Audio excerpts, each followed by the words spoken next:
Let's go over a quick overview of what vMix is, what this program does, and how it works. It is, I would describe it as a weird version of PowerPoint. So it's kind of like you have slides, except for all your slides are down here on the bottom instead of on the side.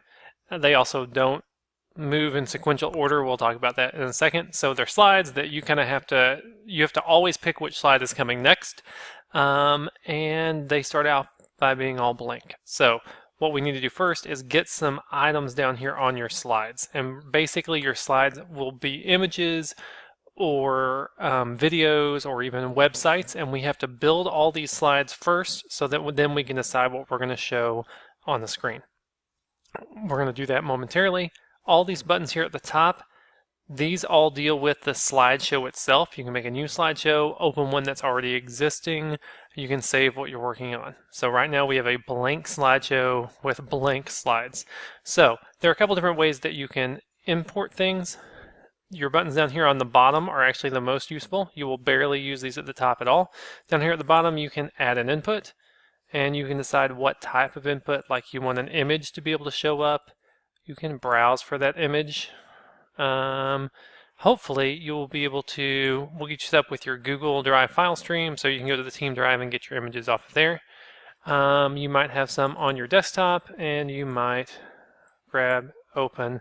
Now you at least have a slide that has something on it. An easier way to do that would be you're actually able to go find your file folder in Windows Explorer and drag and drop. So you could quickly, if you had all your ads in one folder, drag them all in there and you would be happy. So now, what you have down here is all the slides that will happen. Sorry about the random images. The only thing is they don't necessarily go in sequential order. So if you'll see up here at the top, you have on the right is what is actually showing on the Jumbotron right now.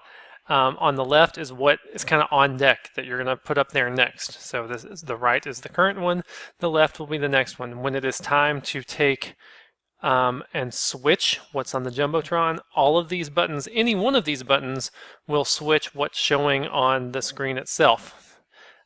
These different buttons just determine how it will transition. Will it fade from this one to that one? Will it wipe from that one to that one? And so whatever you press might get a different effect. There's your fade. Cut is no transition whatsoever. Cube zoom's a little weird, but all these buttons right here, any one of them will change what is showing on your Jumbotron at this moment. So that is, in the most basic form, what you're doing. You could get a video, you could cut over to that video can play, you can fade back to an image. So that's how you import images, and that's how you basically change what is on the Jumbotron.